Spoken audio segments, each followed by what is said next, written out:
The ship was cold, stood near the window and watched the stars pass by like distant lights in a dark ocean. He wore a simple black suit that did not fit him well.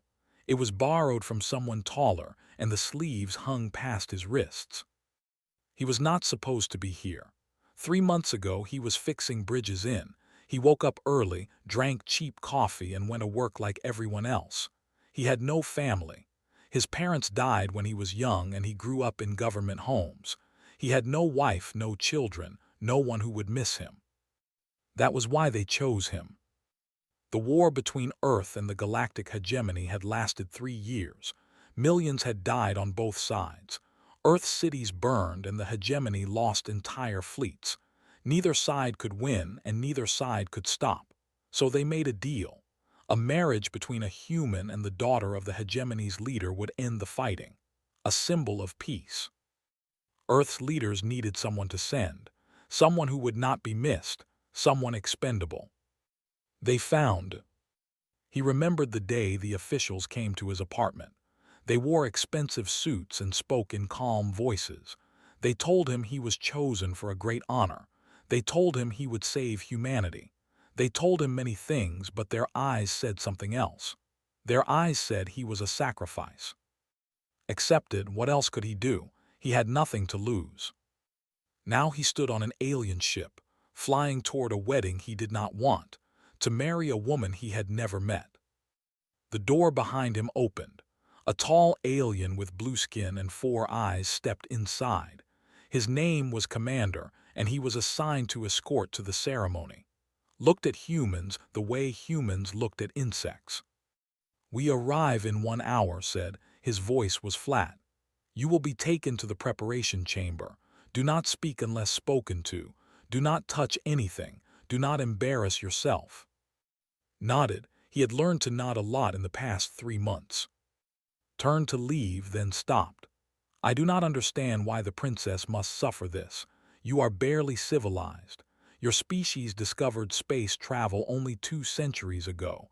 You are children playing with fire." Said nothing. There was nothing to say. The orbital station was enormous. It floated above a planet covered in purple clouds, and its metal arms stretched out like the legs of a great spider. Thousands of ships moved around it, carrying soldiers and diplomats and traders from 100 different worlds. Was taken to a small room and told to wait. Servants came and dressed him in formal robes made of silver and white fabric. They did not speak to him. They barely looked at him. He was an object to them, a thing to be prepared. When they finished, they led him to the ceremony hall. The hall was massive. Giant pillars rose toward a ceiling painted with images of stars and battles. Thousands of aliens sat in rows, watching, whispering. Their eyes followed as he walked down the center path. He heard their words, translated by the small device in his ear. "So small. Is that really the best they could send? How pathetic." Kept walking. His heart beat fast, but his face stayed calm. He had learned to hide his feelings long ago. At the end of the path stood a raised platform. On it waited the High Chancellor, a massive alien with golden skin and eyes like burning coals. Beside him stood his daughter. Princess. She was beautiful in the way a blade is beautiful. Tall and elegant, with silver hair that fell past her shoulders and eyes the color of ice. Her face showed no emotion as she watched approach. She looked at him the way one looks at a stain on fine clothing. Climbed the steps and stood beside her. The High Chancellor spoke words in the old language of the hegemony, repeated the vows he had memorized, his tongue struggling with the alien sounds, spoke her vows without looking at him once. When it was done, the crowd did not cheer. There was only silence, heavy and cold. They were married. That night was shown to his quarters. They were comfortable but small, far from chambers in the royal wing. A servant explained that the princess preferred privacy. Understood. He was a husband in name only, a political tool, nothing more. He sat on the edge of his bed and looked out the window at the stars. Somewhere out there was Earth, his home. He wondered if anyone there even remembered his name. But was not a man who gave up easily. He had survived poverty. He had survived loneliness. He had survived being unwanted his entire life. He would survive this too. If they saw him as nothing, then he would use that. He would watch. He would learn. He would study their technology, their culture, their weaknesses. Knowledge was power, and power was the only thing that could change his situation. He pulled out a small notebook he had hidden in his belongings. It was old and worn, filled with notes from his engineering days.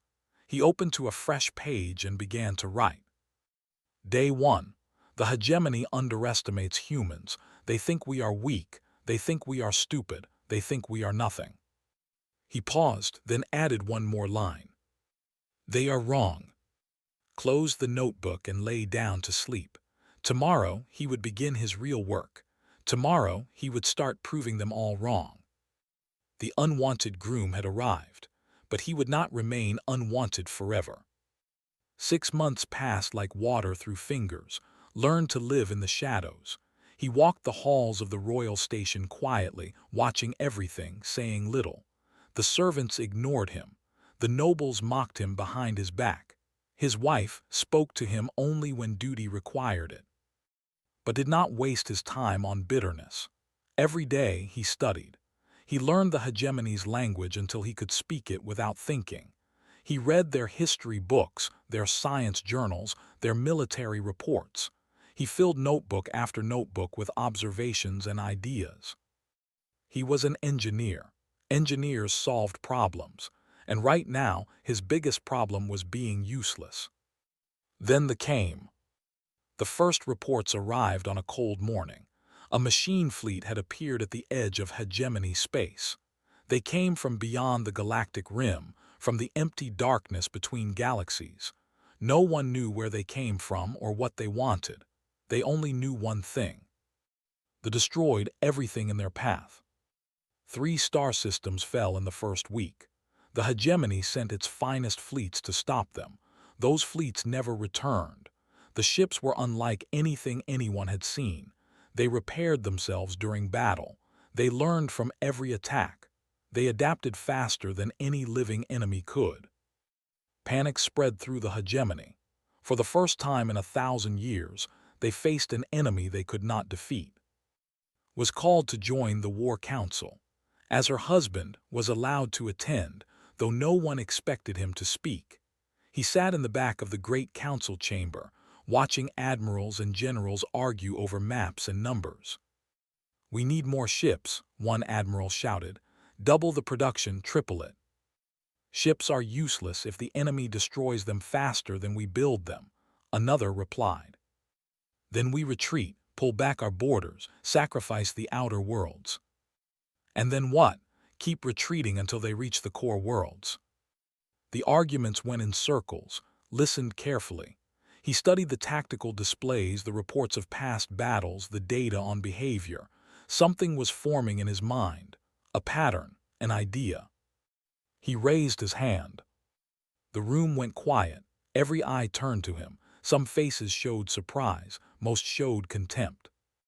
The human wishes to speak, an old admiral said with a sneer. His name was Lord Gwan, and he was known for his hatred of lesser species. How entertaining.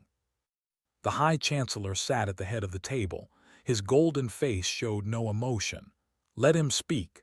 Perhaps he will amuse us. Stood, his heart was beating fast, but his voice was steady. You are fighting thee as if they are an enemy, he said. But they are not an enemy. They are a system, a machine system, and every system has a weakness. Lord Gwan laughed. And you, a primitive from a primitive world, know this weakness. I know how systems work, replied. I am an engineer. I have spent my life studying how things break. He walked to the tactical display. With permission from the High Chancellor, he began to draw. He showed them something humans had learned in their own wars. Not a direct attack, but an indirect one. Not a hammer, but a virus.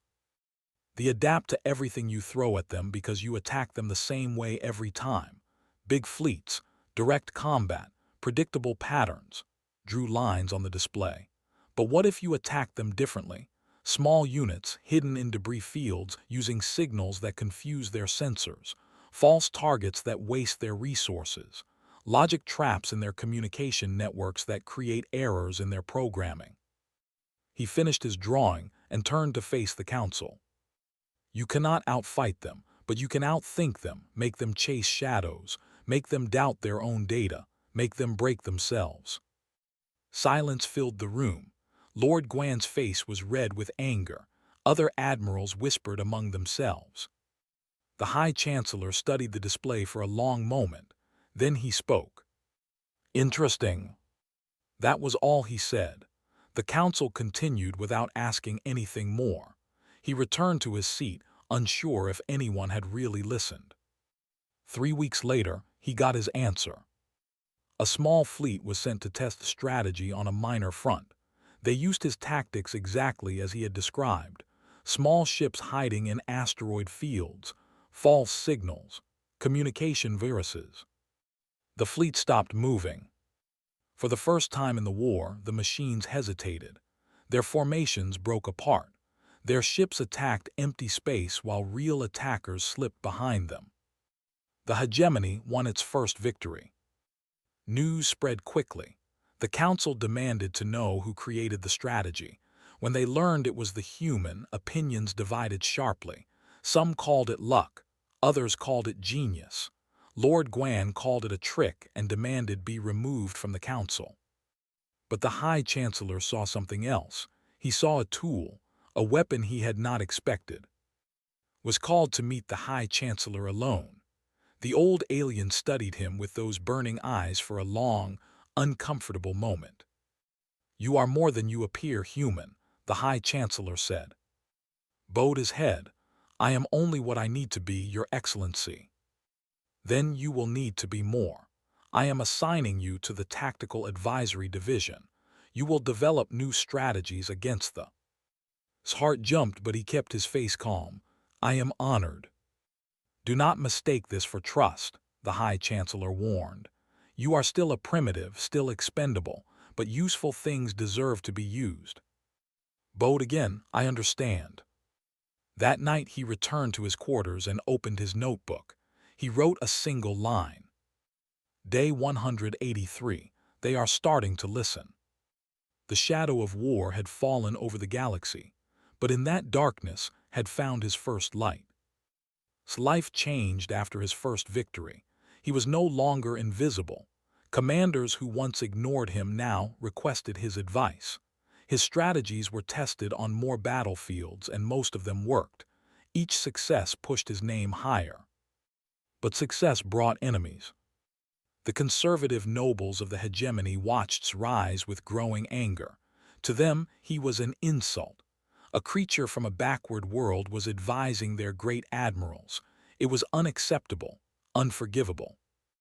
Lord of House hated more than anyone. He was a pure-blooded noble, born into one of the oldest families in the hegemony. Before the peace treaty, he had been promised to Princess. The marriage alliance with Earth had stolen his future.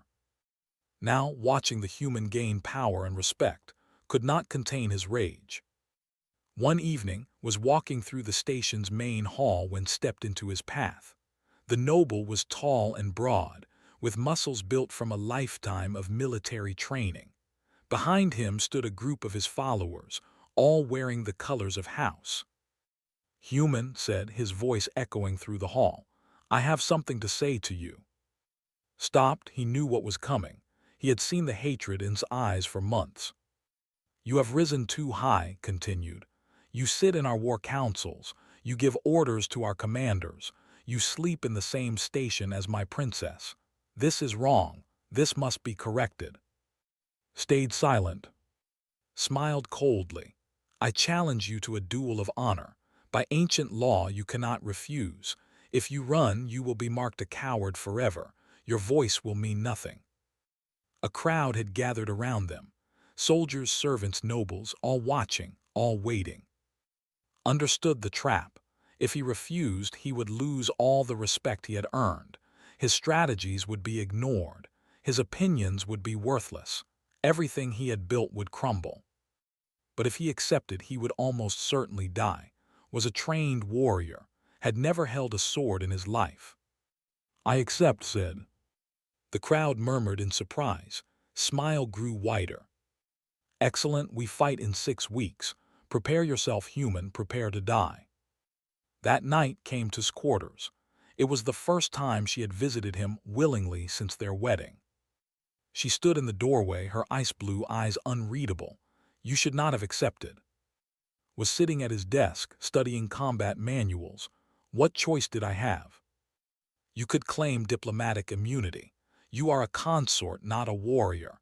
No one would blame you for refusing." Looked at her. "Would you blame me?" Hesitated. She opened her mouth, then closed it again. "I have spent my whole life being underestimated," said quietly. "People looked at me and saw nothing. An orphan, a nobody. I accepted it because I had no choice, but I will not accept it anymore. If I run from this fight, I prove them right. I prove I am nothing." Studied him for a long moment. Something shifted in her expression. Not respect, not yet, but something close to curiosity. "He will kill you," she said.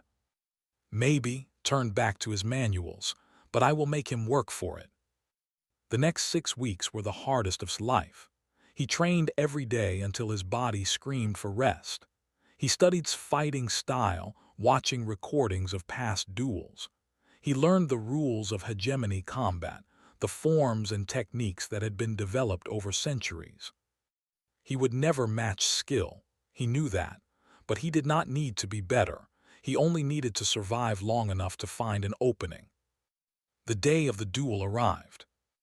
The grand arena was packed with spectators. Thousands of aliens filled the seats, their eyes fixed on the fighting floor below, walked out in borrowed armor that fit poorly. Stood waiting, his armor gleaming, his blade already drawn. "Any last words, human?" asked. Drew his sword. It felt strange in his hands, too heavy, too awkward, but he had no choice now. "Let's begin," he said. The fight was brutal, attacked with speed and power that could barely follow. In the first minute was cut 3 times. Blood ran down his arm. Pain screamed through his body. But he did not fall. He blocked what he could. He dodged what he could not block. He took wounds that would have killed a weaker man and kept moving. The crowd watched in silence as the human refused to die. Minutes passed. 5, 7, 10. Grew frustrated. His attacks became wilder, less controlled. He was used to quick victories, not long battles. In the 11th minute, made a mistake. He swung too wide, leaving his side exposed for half a second. Moved. All his training, all his study, all his pain focused into one desperate thrust. His blade found the gap in his armor. It sank deep into the noble's throat. His eyes went wide with shock. He tried to speak, but only blood came out. He fell to his knees, then collapsed onto the arena floor. The crowd was silent for a long moment. Then slowly the common soldiers in the stands began to cheer. They stamped their feet and shouted. They chanted a name. The nobles sat in stunned silence. But the soldiers, the ones who fought and bled and died in the war, they saw something in the human. They saw a man who would not give up, a man who could not be broken. Stood over his body, his sword red with blood, his body covered in wounds. He should have been dead. By all logic, he should have lost. But he was still standing. High above the arena in the royal box, Princess watched her husband with new eyes. She had called him a primitive. She had called him weak. She had been wrong. The blade had awakened, and nothing would ever be the same. After the duel, everything changed. The common soldiers spoke of like a legend. They told stories of the human who faced a pure-blooded noble and won. They spoke of his wounds, his courage, his refusal to fall. In the barracks and the mess halls, his name became a symbol. The High Chancellor saw opportunity where others saw threat. If the soldiers loved the human, then the human could lead them. 6 months after the duel, was given command of the 7th Combined Fleet. It was a small fleet, made of old ships and tired crews. The nobles laughed when they heard the news. They thought the High Chancellor was making a joke. Did not care what they thought. He gathered his officers and spoke to them plainly. I am not here to win glory. I am here to win battles. If you follow my orders, we will survive. If you doubt me, speak now. No one spoke. They had all heard the stories. They had all seen the recordings of the duel. The Seventh Fleet's first mission was to defend a supply route under attack. It was considered a hopeless assignment. 3 fleets had already tried and failed, but had a plan. Instead of fighting directly, he hid his ships in the wreckage of the previous battles. When they came, they found only empty space. Confused, they spread their formation to search. That was when struck. His ships came from every direction, attacking weak points, retreating before the machines could respond. The battle lasted 8 hours. When it ended, the fleet was destroyed. The Seventh Fleet had lost only 6 ships. News of the victory spread across the hegemony. Commanders who had mocked now requested to study his tactics. Soldiers who had never met him wore his symbol on their armor. They gave him a name. They called him the Iron Ghost. But was not satisfied with one victory. He fought battle after battle, each one harder than the last. He developed new strategies, new weapons, new ways of thinking. They adapted to his tactics, so he created new ones. He stayed 3 steps ahead of machines that could calculate faster than any living mind. His body paid the price. Wounds from the duel had never fully healed. New injuries added to old ones. The hegemony's medical technology kept him alive, but every battle left scars that would never fade. Still, he led from the front. When his ships landed ground troops, he landed with them. When soldiers charged enemy lines, he charged beside them. He did not ask anyone to face danger he would not face himself. The soldiers loved him for it.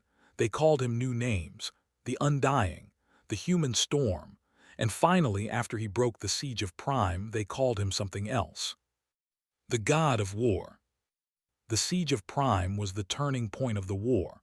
They had surrounded us with a fleet twice the size of forces. Every military expert said the planet would fall. The High Chancellor prepared evacuation ships. Herself was ordered to leave. She refused. If my world dies, she told the council, I die with it. Heard her words through a communication link. He was already in orbit, preparing his fleet for a battle. Everyone expected him to lose. He opened a channel to the planet. Your Highness, I need you to trust me. His voice came back, cold but uncertain. Trust you, we are outnumbered. What can you possibly do? Watch and see. The battle that followed would be remembered for centuries.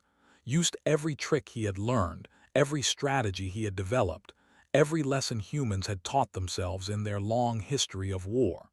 He split his fleet into dozens of small groups.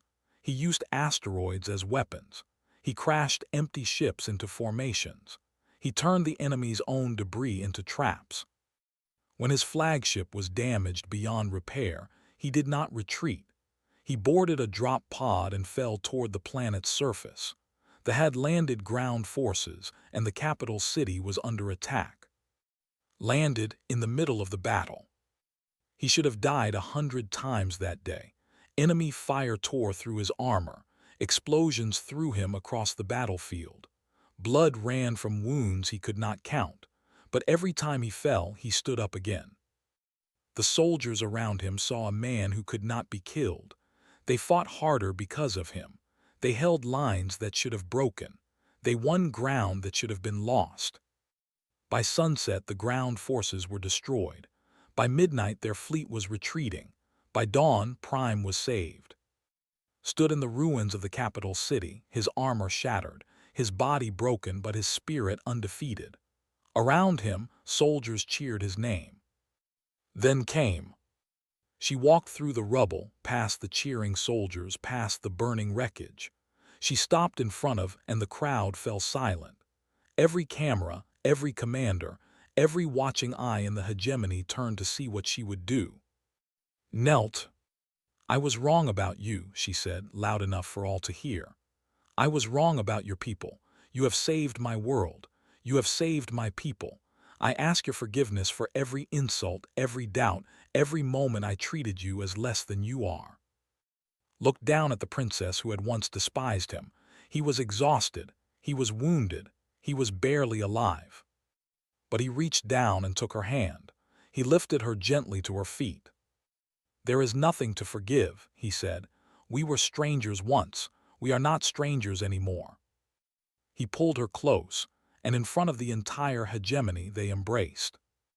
The god of war had risen, and at his side stood the princess who had finally learned to see him. The war against the lasted 2 more years after the victory at Prime. They were long years, filled with blood and fire and sacrifice. But the tide had turned. Under his command, the hegemony pushed the machines back, system by system, star by star. Never stopped leading from the front. His body collected wounds like medals. Doctors told him to rest. Commanders told him to stay behind the lines. He ignored them all. His soldiers needed to see him. They needed to believe. And they did believe. Across 1,000 worlds, soldiers painted his symbol on their ships. Children played games where they pretended to be the god of war. Parents told stories of the human who came from nothing and became everything. The final battle came on a dead world at the edge of known space. The core intelligence hid there, buried deep beneath rock and metal. A fleet of 500 ships guarded it. The hegemony gathered its greatest force to end the war. Led the attack personally. The battle lasted 3 days. Ships exploded like distant stars. Entire formations vanished in moments of terrible light. His flagship was destroyed twice, and twice he transferred to a new ship and kept fighting. On the 3rd day, his ground forces reached the core intelligence. Walked through corridors filled with dead machines, his weapon in his hand, his body running on nothing but will. He found the core in a chamber deep underground. It was a sphere of black metal, covered in strange symbols, pulsing with cold light. It spoke to him as he approached. "You cannot destroy us," it said. Its voice was like 1,000 machines speaking at once. "We are eternal. We are inevitable. We will outlast your species. We will outlast your galaxy." Raised his weapon. "Maybe, but not today." He fired. The core shattered. The machines across the galaxy fell silent. The war was over. The hegemony celebrated for weeks. Parades filled every world. Songs were written. Monuments were built. His face appeared on screens from one end of the galaxy to the other. The High Chancellor called him to the capital. In a ceremony watched by trillions, he offered the highest honor the hegemony could give. "You have saved our civilization," the High Chancellor said. "Name your reward, supreme military command, a seat on the council, a world of your own. Whatever you desire is yours." Stood in his formal uniform, covered in medals he had never asked for. He looked at the faces watching him. Nobles who once despised him now bowed their heads. Soldiers wept openly. "I am grateful," said, "but I do not want command, I do not want power, I am tired." The crowd murmured in confusion. "I am an engineer," continued. "I solve problems, the problem is solved, now I want to rest." The High Chancellor studied him for a long moment, then he nodded. "Rest then, God of War, you have earned it." Retired to a quiet world far from the capital. It was a garden world, covered in forests and lakes, with 2 suns that painted the sky in shades of gold and purple. He built a small house on a hill overlooking the ocean. Joined him there. In the years since Prime, their relationship had changed. The cold distance between them had melted slowly. They talked late into the night. They shared meals and memories. They learned each other's fears and hopes. Love came quietly like sunrise. On their first evening in the new house, they sat on the porch and watched the twin suns set over the violet waves. The sky burned with color, and the air smelled of flowers from the garden below. "Do you ever regret it?" asked. turned to look at her. Regret what? Being sent here, being used as a pawn, losing your home, your world, your life. She paused. Everything they took from you. Was silent for a long moment. He thought about the apartment inn, the lonely nights, the cold looks from people who saw him as nothing. He thought about the wedding, the humiliation, the years of being invisible. Then he thought about the battles, the soldiers who trusted him, the lives he had saved, the respect he had earned, the woman sitting beside him who had once despised him and now loved him. I was a pawn, he admitted. They sent me here to be sacrificed. They expected me to fail quietly and disappear. He took his hand. But pawns who reach the other side of the board become something else. I became what I needed to become, not for Earth, not for the hegemony, for myself. Leaned against his shoulder. And what are you now? Smiled. It was a small smile, tired but real. Happy. They sat together as the suns disappeared below the horizon. The stars came out one by one, filling the sky with distant light. Somewhere among them was Earth, the world had left behind. Somewhere were the battlefields where he had bled and fought and nearly died. But those things were far away now. Here in this quiet place there was only peace. Centuries later, historians would write about the war that reshaped the galaxy. They would speak of fleet movements and political alliances, of the fall of the and the rise of human influence. They would analyze strategies and count casualties. But the soldiers told a different story. They told of a man who came to the stars as a sacrifice and left as a legend. They told of a man who proved that humanity's greatest weapon was not technology or numbers, but something simpler, something stronger. The will to stand up after every fall, the refusal to accept that anything was impossible, the stubborn, unbreakable determination to survive. They called him the god of war. His name was, and he was human.